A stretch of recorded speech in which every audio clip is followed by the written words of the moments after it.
Welcome. So in this tutorial, I'm going to show you how to delete an app on iPhone. So if you want to know how I did it, just keep on watching. So first, you want to choose the app that you want to delete. So for example, this Signal app.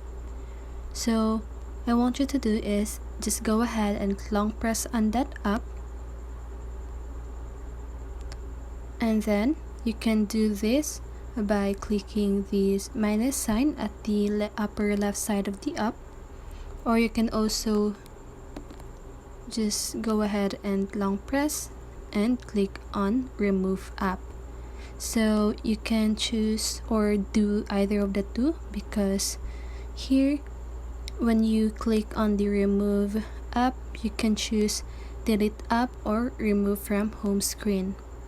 So remove from home screen means that this app will just go to your library.